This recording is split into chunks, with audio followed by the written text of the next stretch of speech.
Welcome to Talaterra, a podcast about freelance educators working in natural resource fields and environmental education. Who are these educators? What do they do? Join me, and let's find out together. This is your host, Tania Marien.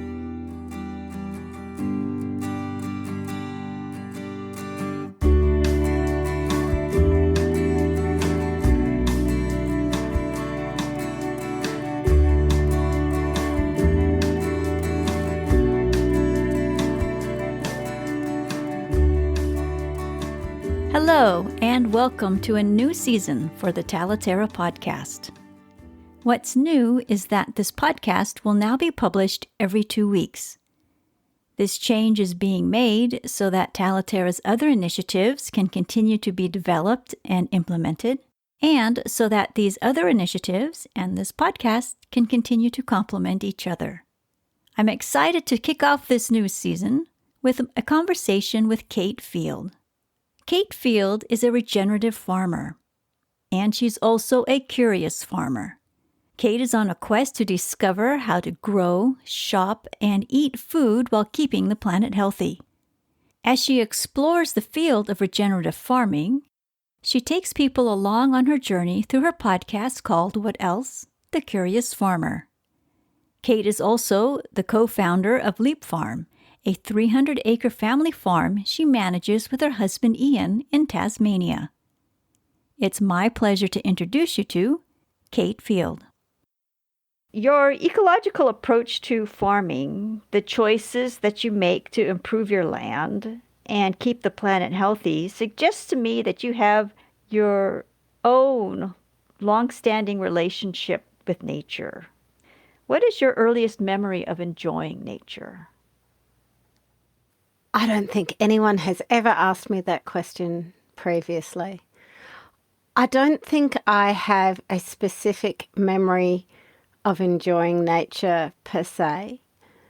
I have cultivated, or had cultivated in me, I guess, a love of gardening and being outside and being amongst plants and soil. To the point when I was a small kid, I'd wake up at 6 or so in the morning and the rest of the household would be asleep, and I would get up, make myself some breakfast, and I'd go out into the garden because that's all I wanted to do on Saturdays and Sundays when I wasn't at school, was be in the garden. And that was a love that obviously filtered through my parents or my mother, and also my grandfather, who was a really pivotal role in my life.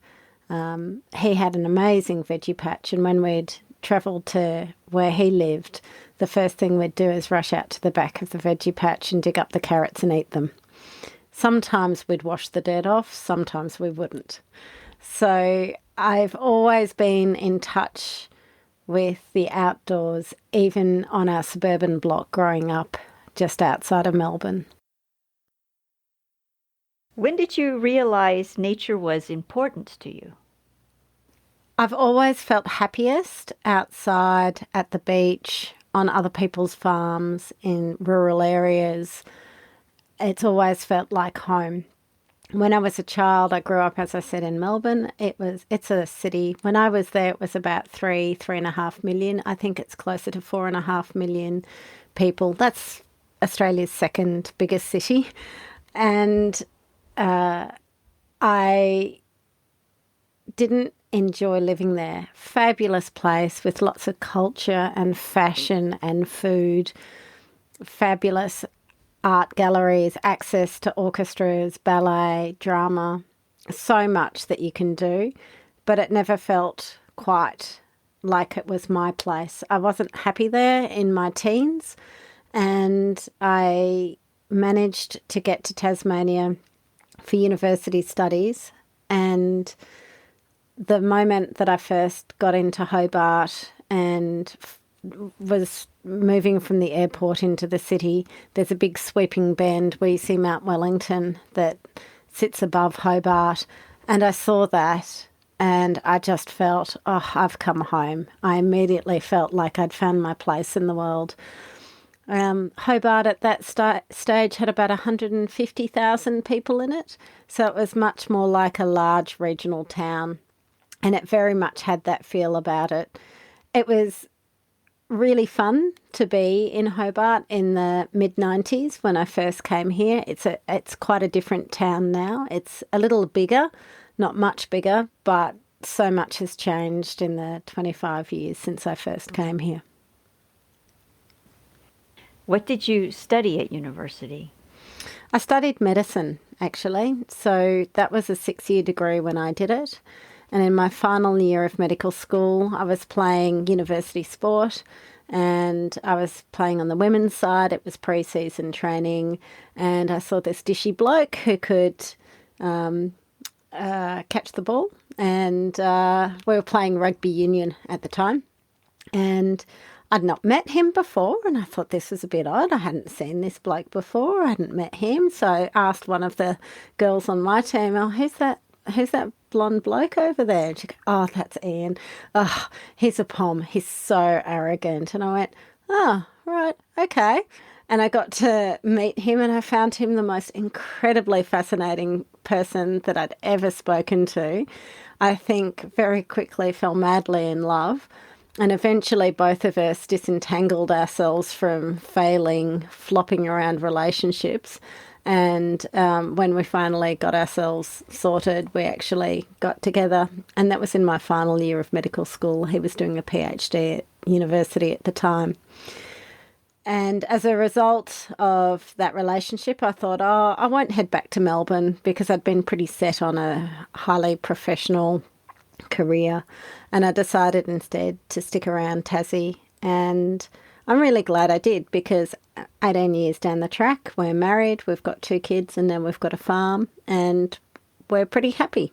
So it's good decision at the time, but led me on a very different journey from the one I had carved out in my own brain. In addition to being a farmer, you're also an emergency physician. Yes. Yeah.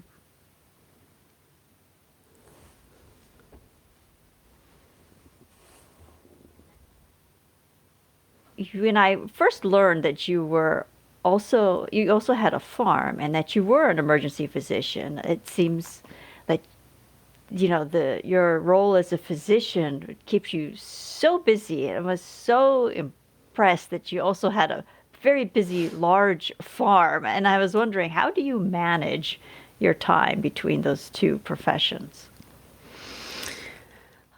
It's always a source of tension for myself. I always feel like I'm never doing the other the justice it deserves. And sometimes I get into my career mode where I think, and I could do this in the future, and I could do this in the future, and I could do that in the future. And then I think about the cost of doing those things and how that will then impact on my life on the farm and my life as a wife and mother. And then other times I get really excited to be on the farm and think about how much more I could do and how much more I could give to the farm world.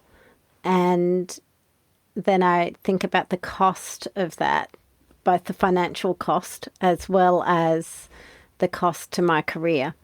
And so I sort of muddle along between the two. Not really. I feel like I'm fully committed to both, but can't progress either as far ahead as I would potentially like if I didn't have the other. But at the same time, one is the perfect foil for the other. So when I go to work, I do my job, and I come home. And when I'm at home, I'm fully at home because I have to be immersed in our life and our life on the farm. And that gives me such a great reprieve from emergency medicine and patients and illness and disease and death and wonderful joy as well there. And the farm is usually a very joyous place. Occasionally there are times of great sadness as well. when I'm on the farm and I'm up to my elbows, I'm not thinking about work. When I'm at work, I have to be wholly present and I'm not thinking about the farm. And I just find that the social side of my work is also, I find very fulfilling because farming can be quite a lonely pursuit. So both complement the other in a way. Yeah, yeah. At what stage of your career as a physician did you and your husband decide to start a farm? We talked about it before I'd even finished medical school. We talked about farming one day, but that was a one day because he had his career in science. And I think we both rather liked the idea of it, but that was something that we'd do when we retired. Then when we moved to Darwin, which is right up in northern Australia, right in the middle, but up the very top on the coast, we heard about a buffalo farm that was closing down, and we'd sort of talked about buffalo and milk and the byproduct being the meat, the buffalo meat. And we sort of joked about what a great opportunity that would have been had we been in a position to do something about it. And at the time, I was still training, still specialising, and he was completing his first postdoc. So that was just a conversation that we'd have in the evenings over a cup of tea.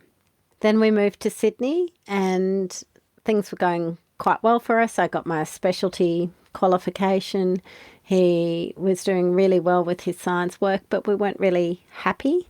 We were in, by this stage, Australia's biggest city, so with 1 in 5 other Australians living around us, and there's a whole lot of traffic. And it was just very impersonal. We weren't really connected to the community. It was really hard to find those connections. We lived there for nearly 3 years and we came away with 2 friends that we still keep in contact with. And I think and we're not unfriendly people. We just didn't find our sense of community there. And we both missed that. We had a great community in Hobart before we left. We had a great community in Darwin when we lived there, but we lacked that in Sydney. And I think that is very disquieting. It made me realise how important local community is to your health and to understanding your place. And having those connections with people is so important and is something that we really need to invest in. And he was pretty upset with working at university. He was getting sick of the way the Australian government was removing funding from science because our political leader at that time was a climate change denier.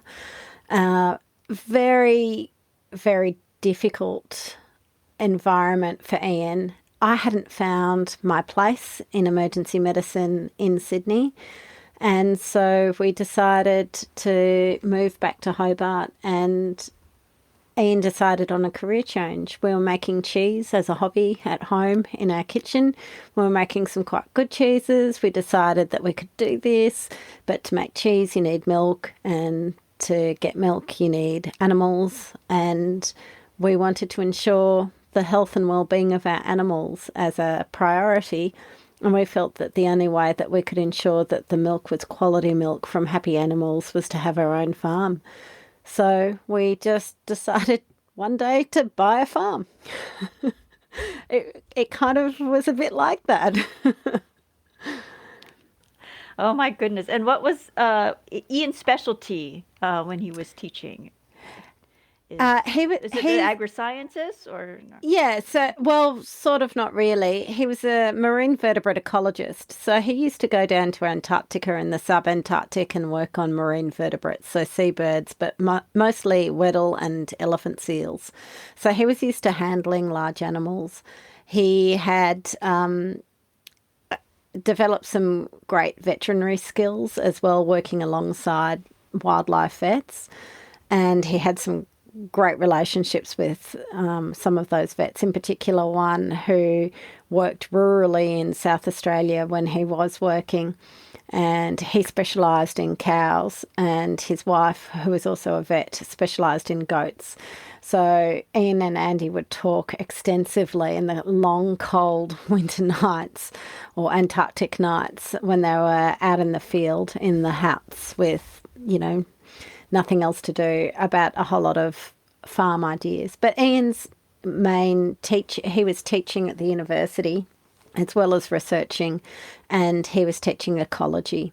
So really understanding systems in nature. And one of the things that he's always said was that he felt like somewhat of a fraud standing up lecturing students about farm and agroecology, and that was part of the teaching that he was required to do. And part of having a farm was that he was then able to practice good ecological practices on a daily basis. And that's been fantastic for him. And that big system thinking has been really beneficial for our farm. Mm-hmm. Okay, so you return to Tasmania and start looking for a farm right away. And how did you find your current location? We didn't actually return to Tassie. We bought a farm online. Oh, okay. And how did you do that? There's a great website in Australia called realestate.com.au, and pretty much everyone lists their property for sale on this website. So we were just perusing the websites in the evenings, and we were looking in certain areas that we wanted to live. So the requirements, Ian's family had moved from the UK to Hobart. So we wanted to be around Hobart, and that's where the university was. That's where a lot of our friends and their young families were living as well. So we were quite keen on living in the vicinity of Hobart. And there are a couple of areas that were particularly close to our hearts because we'd really enjoyed the beauty of those areas. And we saw this property come up for sale online, and I actually went to a conference in San Francisco, and while I was there, I think I was only there for 6 or 7 days, but while I was there, Ian flew from Sydney to Hobart, hired a car, drove to the farm, had a look at it, we had a chat about it, I came home, we went away for a couple of days and we put an offer in and it was accepted. So it wasn't sight unseen by him, but it was by me. And what were your first impressions of the farm then? Were what? I felt very lucky and had a lot of gratitude for the fact that we'd been able to do this. It's really, really expensive. I don't know what it's like in the States, but in Australia, land is expensive and it's getting more and more expensive, which is making it really, really difficult for young people to move into agriculture. And a lot of the people who farm are second, third, fourth, fifth, seventh generation farmers. Neither of us have a farming background. We've got families who have had farms in the past, extended family. But, his parents didn't farm, my parents didn't farm, and we had no family to bequeath us farms. So we had to sell all our assets and borrow money to be able to farm. We made a decision that we weren't going to seek external investment in any way, shape or form through our operation. And that's largely because we didn't want to have our actions dictated by an investor looking for a return on their investment in a certain time frame. And that was incredibly important to us, to be able to farm the way we want to without expecting an overnight return on investment. Mm-hmm. Okay. And you purchased the farm in 2012. What was the land like? And now that you've had 8 years of applying your ecological principles and your own practices and setting up your own systems, how has the land changed, or has it changed? It probably has changed. It's hard to see when you live here on the farm every day. You really need to look back at photographs over time. It's been an interesting 8 years that we've been here. So we've had about we're just coming out of a drought. So we're on the lower east coast of Tasmania, and the whole east coast of Tassie has been in drought for at least 3 years, probably below average rainfall for 5 or 6 of the 8 years that we've been on the farm. And that's been quite challenging. So when I first looked at the farm, which was in December in 2011, the grass in the pasture was up to my waist, and there were pretty much no fences. They only had cattle on there and about 300 goats that were quite small that were there to help manage weeds. And the external fences were okay, but just okay. And since we've moved on to the farm, we've had, 5 or 6 years of below average rainfall. We've had the fences just aging and clapping out. We've changed the goats from the rangeland cashmere breed that were quite small to our milking dairy goats. We've decreased the stocking density of the cattle, but over time that creeps up, and then we have a big sort of decrease in our numbers again, and then over time that gradually builds up. But it's been quite challenging weather conditions, and that's actually hampered our ability to do certain things. We've managed to lock up areas of remnant wet eucalyptus forest, which is quite rare and is associated with a spring that is on the farm. So we've managed to fence that and exclude the stock from that. And what we're seeing there is after 7 years, we're seeing the eucalyptus forests start to encroach now on the old pastured land. We've seen an increase in biodiversity of animals, Australian native animals on the property, which I think is really, really exciting. But then there are other areas of the property which I think are actually deteriorating because we haven't adequately fenced them from the stock, and we need to do some more work there.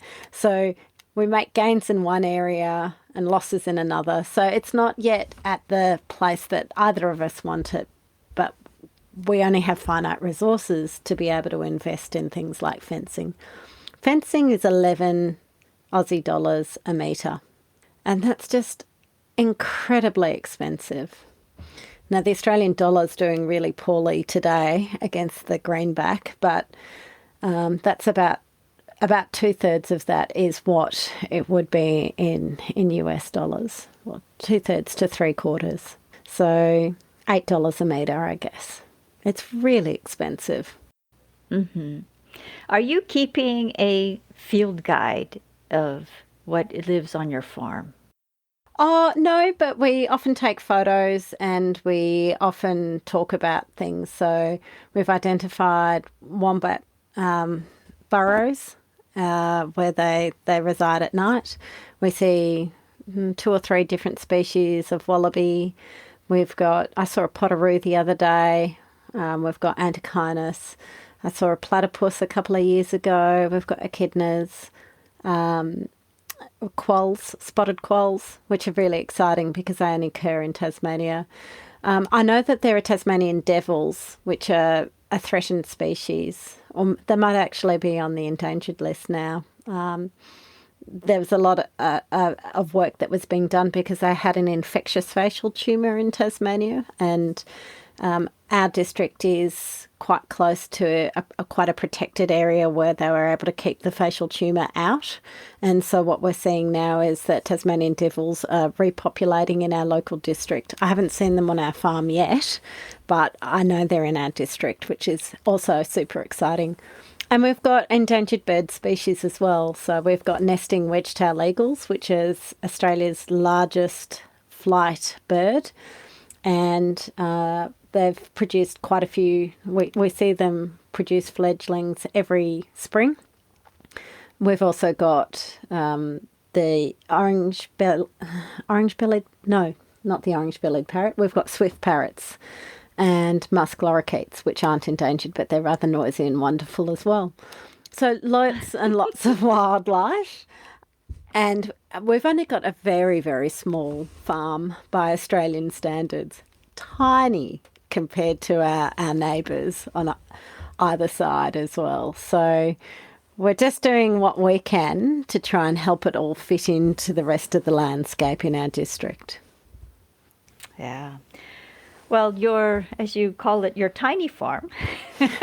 You're in 2019, Leap Farm received the Small Producer of the Year award. And this award is given to small farming businesses which produce either fresh fruit or vegetables or meat in an ethical, sustainable, and small-scale method. What do you produce on your farm? Our primary produce that we manufacture on farm is our cheese. So the majority of our income comes from our cheese sales.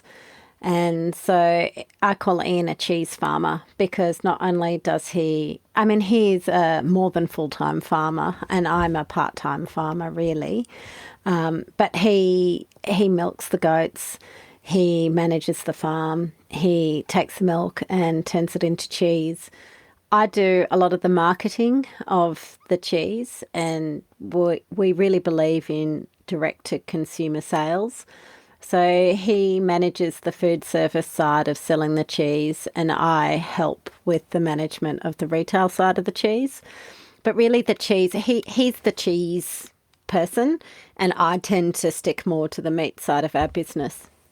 So as I'm sure pretty much everyone's aware of dairy, that in order to be able to produce milk, a female mammal needs to have a baby.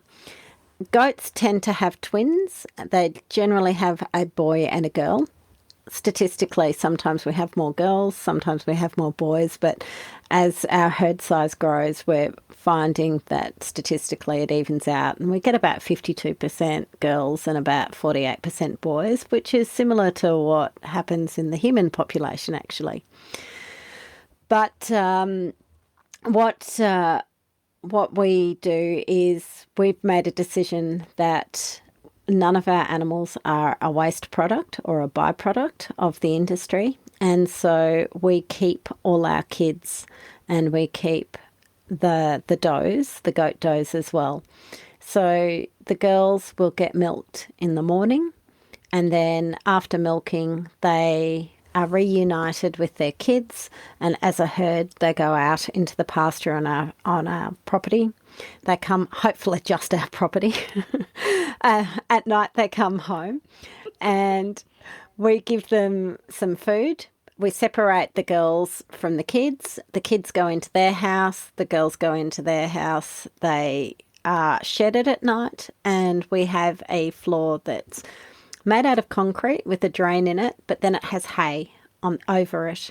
And every day we just add a fresh layer of hay. So at night they trample on the hay, they wee, they poo, and that process, once we put fresh, clean hay over it every evening so that they've got a nice soft bed to lie on, that process starts a composting reaction. So it produces heat because that's exothermic. And what happens is that inside the hay floor, it's about 50 degrees, but on the surface, it's probably about 25 degrees. So it's like they're sitting on an electric blanket. What that means is because they're warm and they're out of the elements, that all their energy goes into producing more milk. They also produce more milk because their kids suckle all day in the pasture before they wean. So we have less problems with mastitis because they've constantly got milk draining and during the day. And we also have really good production of milk. So we get as much milk from our does as dairies that milk twice a day.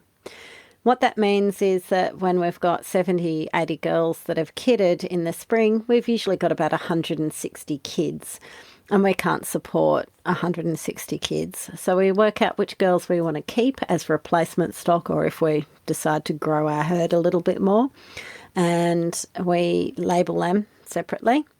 And then the rest we grow on to reach a reasonable size where it's worthwhile sending them to the abattoir for meat. So we have goat meat as well as goat cheese. And the other thing that we need to do is to manage our pasture. We also have cattle. And so we have cows. We did have a bull. We've recently retired our bull, but and we'll have to get another one. But we also calve as well.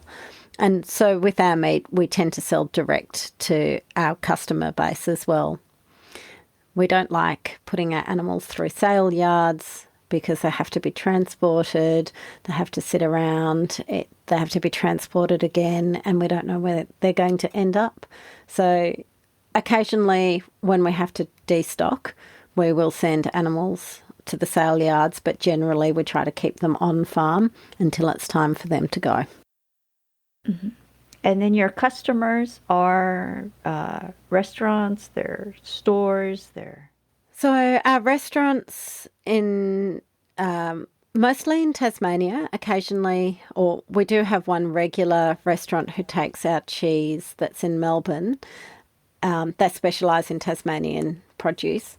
But our restaurants take some of our cheese. We have a couple of shops that take our cheese for retail sales as well. But otherwise, it's us selling our products at farmers markets. And we prefer that because it means that we get to have a conversation with people about our products. And there's nothing that either of us enjoy much more than watching people try our products and just go, oh, wow, that just tastes amazing. This isn't like the goat cheese that I've had before and we're like, yeah, that's because the goat cheese that you had before is, you know, mass produced without the love, the care, the attention.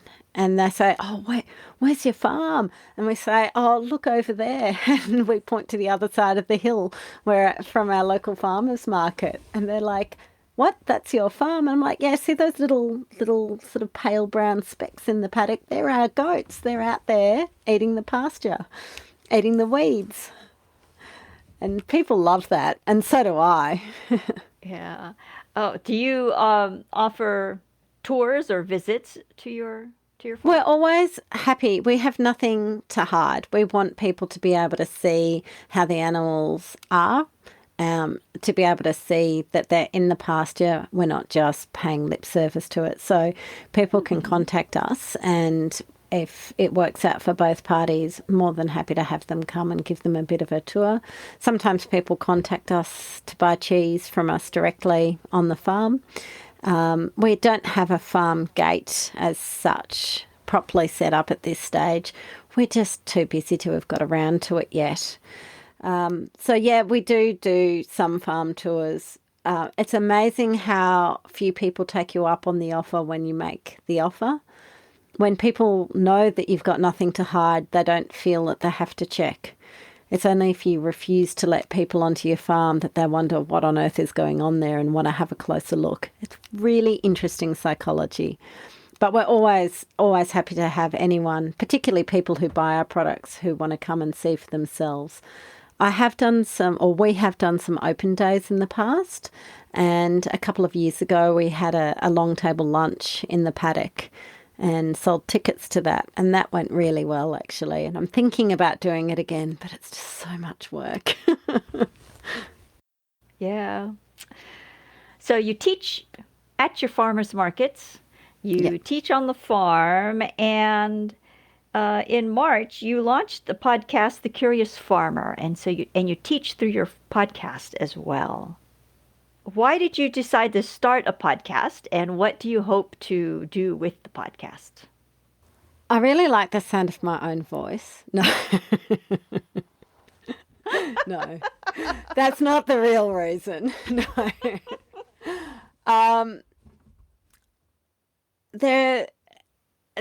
Towards the end of last year, or maybe in 2019, before COVID happened, I really felt like farmers were being given a really hard time by a well-meaning but somewhat misinformed public. The plant-based movement is gaining a lot of traction around the world for some really, really good reasons. But what we were seeing in Australia were militant style tactics, and a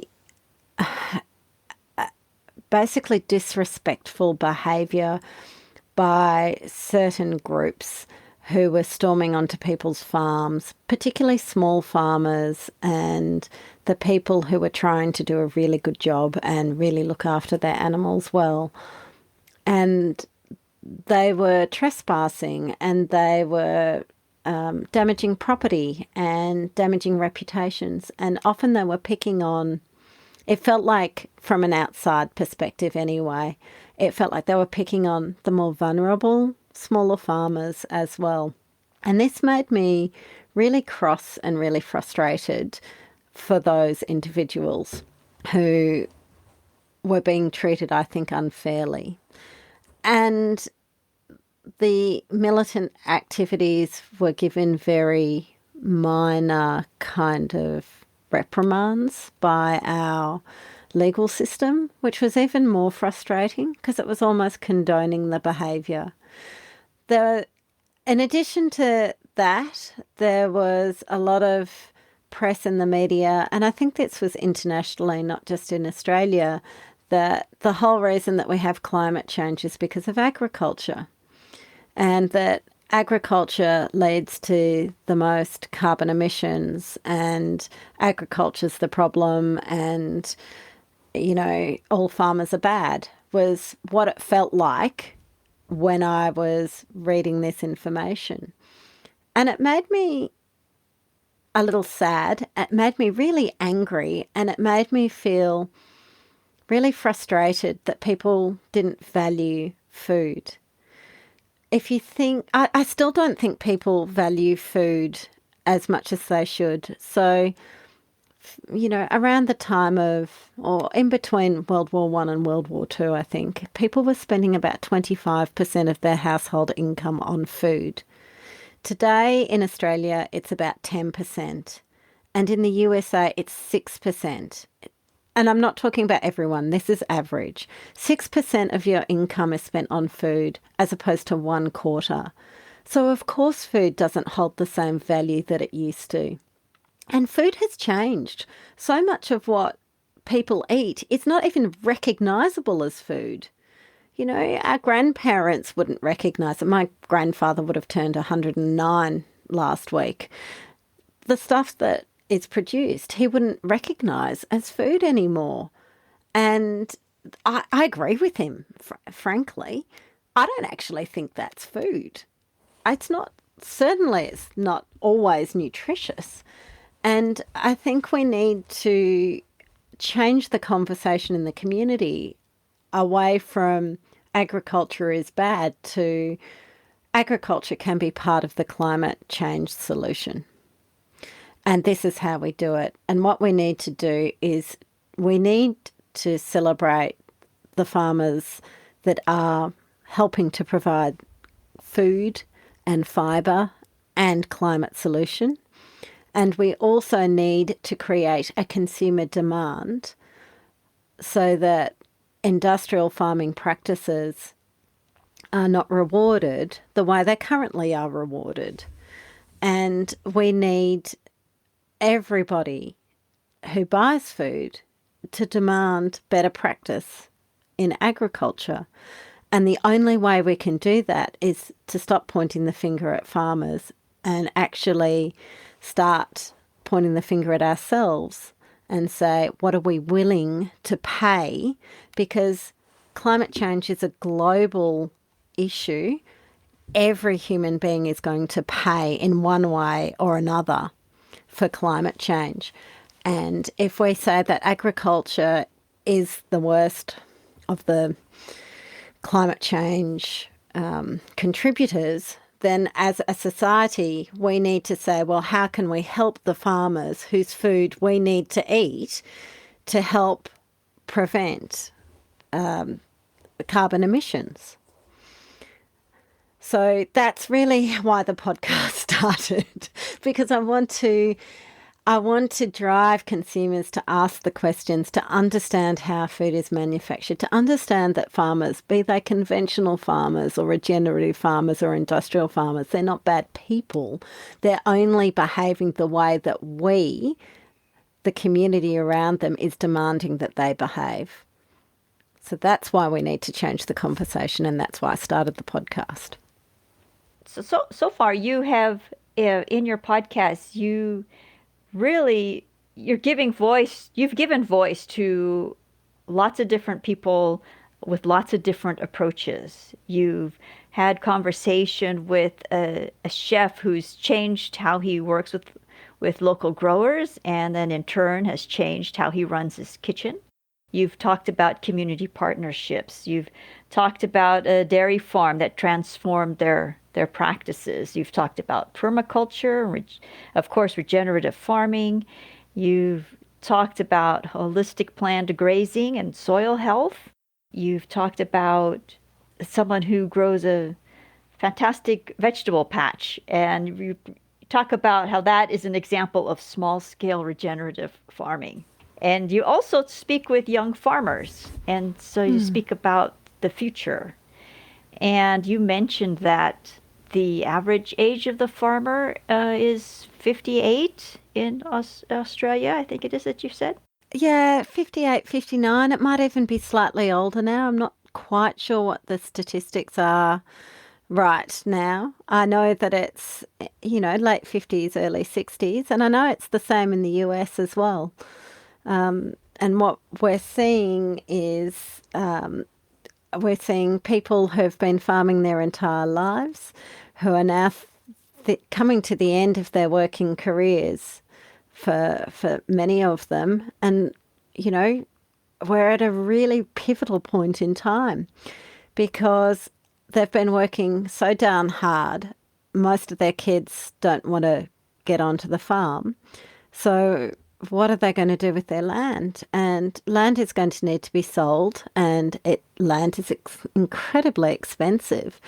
So what we're going to see is that large investment companies are going to be buying the land because people don't want to get into farming, and the people that do don't have the financial resources to do so. And those investment companies are going to be driven by profit. And the best way to make profit in farming is to have a high input, high productivity.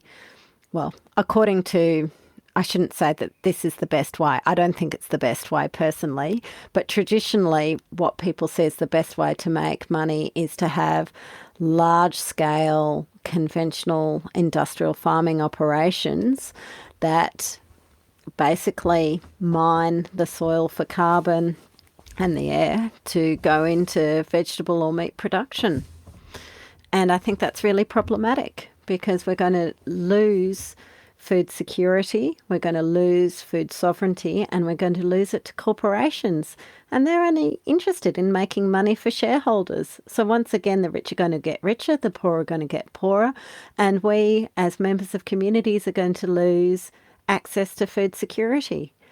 One thing that I think that has been really incredibly beneficial this year, and the horror of COVID-19, I can hardly begin to fathom. We just haven't experienced the horror that is occurring in the US, the UK, and a few other countries around the world. But one of the great benefits or silver linings, I think, has been that people have started to value what's important in life. They're valuing food security, where their food comes from, local food production systems. They're valuing toilet paper.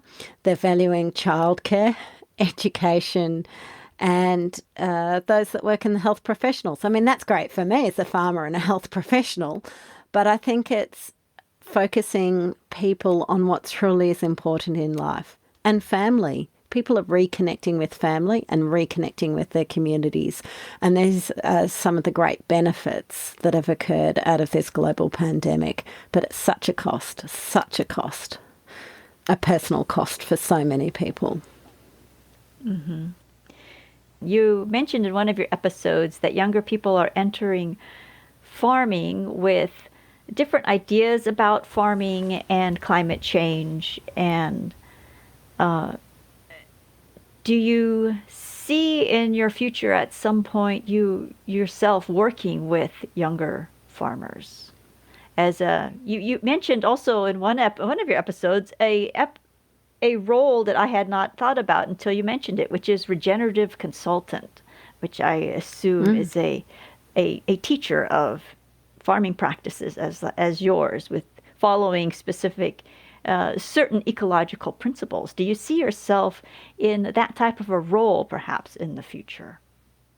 I hadn't seen myself in that role as a defined role, as someone who looks at other people's operations and consults for a fee. That's not a role I've ever seen myself in. I feel like I am scratching the surface. That's why the podcast is The Curious Farmer. The more I learn, the more questions I have, and the more trails I have to follow to get more answers.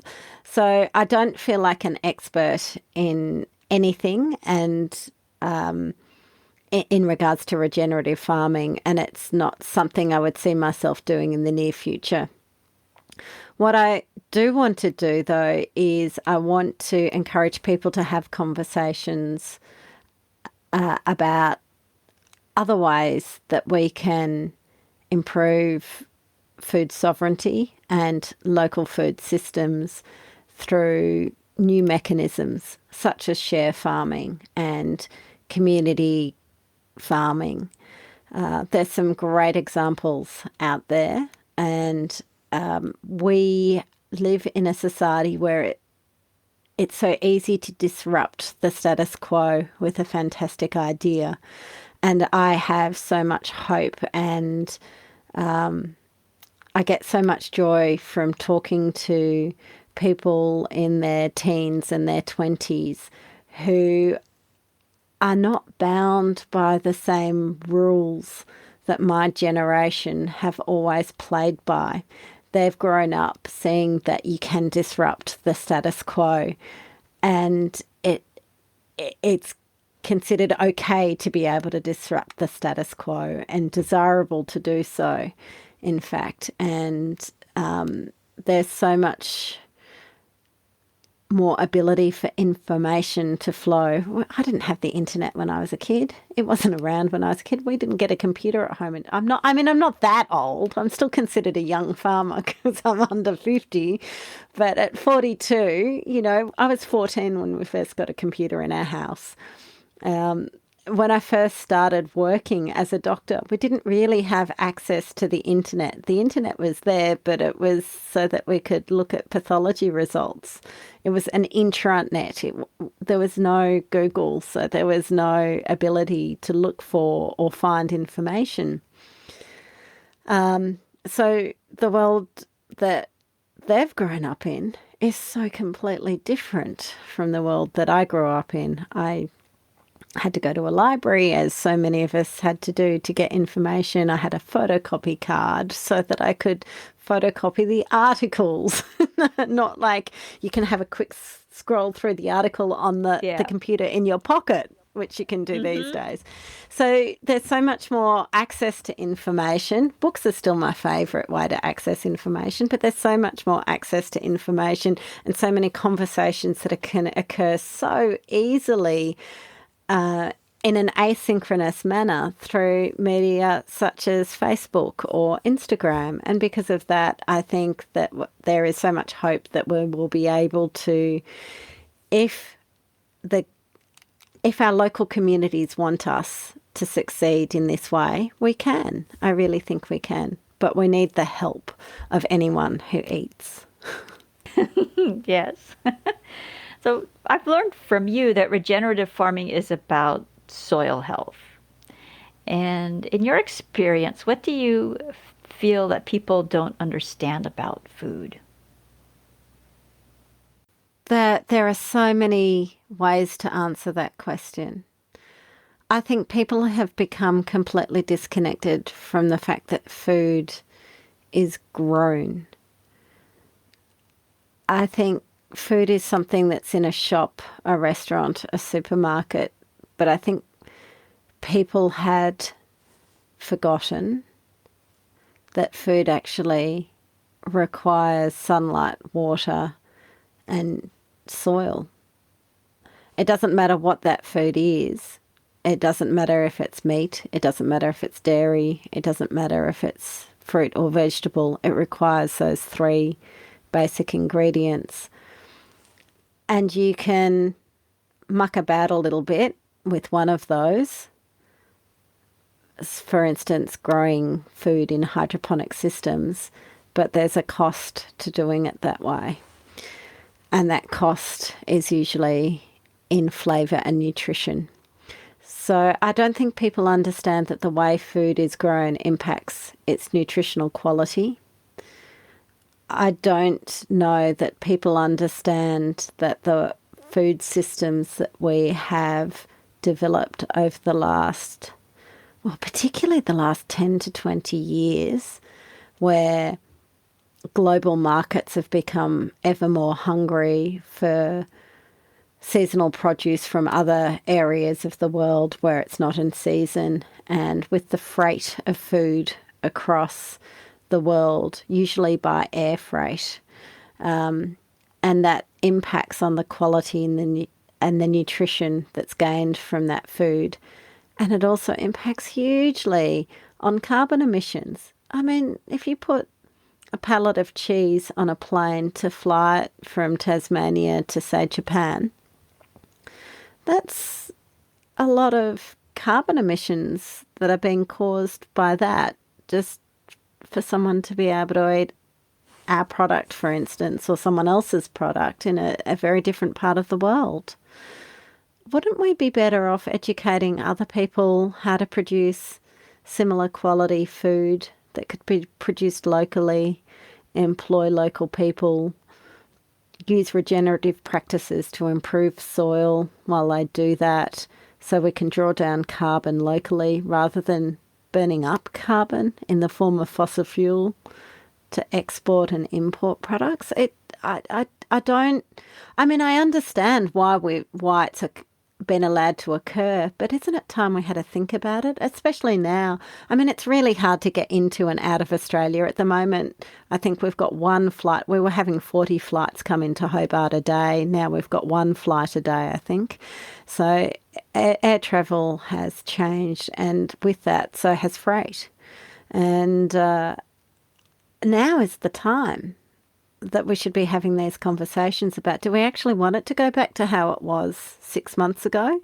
Or do we need to have a long, hard think and look at ourselves about how we're choosing to burn fossil fuels for what doesn't seem like a really great impact to me? I've got a very furrowed brow, Tania. As I think hard about this. Yeah. What's next for you and Leap Farm? I'm not happy with where we're at in terms of our soil health and how we could be doing things. Our internal fences are just rubbish. And because of that, it's really hard to manage our stock in a rotational grazing. We also don't have the water infrastructure to be able to do that properly. And so we've got some beautiful hundreds of year old blue gums, which are, I'm not sure if it's Eucalyptus globulus, for those who are interested, also known as the Tasmanian blue gum, really important species for endangered animals. We've got some ancient stands of those. We've got dry eucalypt forest, and these areas need to be fenced, and the area in which they are growing needs to be improved in terms of soil cover and understory. At the moment, the goats love hanging out underneath it, and they're compacting the soil underneath and preventing other things from growing other than what I would call weeds. So we need to do some heavy duty fencing and trying to plan that, and trying to plan water infrastructure, water troughs basically for the animals to drink from. We've and then that will allow us to better manage our pastures so that we can start improving the carbon in it. And by doing that, we improve our resilience to drought, because the rainfall that we get is more likely to soak into the ground rather than run off. I mean, that has improved since we've been here anyway, but we've got so much more that we can do. So there's a lot there. We're still trying to get Ian a wage, so that'll be nice. Financially, improve things financially. There are some changes that we can make. Last year we put enough solar panels on our dairy that we actually export more energy than we utilise. So I call it green cheese. But Ian's quite keen to put more solar on so that we can do even better there. So there's lots of things that we want to do. And we want to continue to show people that this is a way that you can farm and you can be profitable and you can be productive, and that it is possible, really.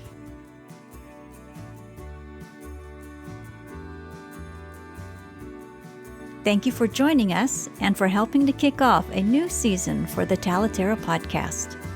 To learn more about Kate, her podcast, The Curious Farmer, and to visit Leap Farm online, visit the links in the show notes. Thank you for joining us today. See you next time.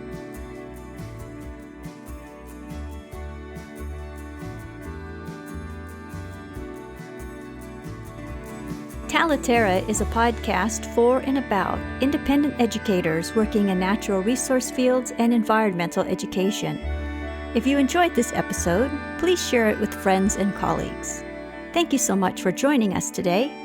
This is Tania Marien.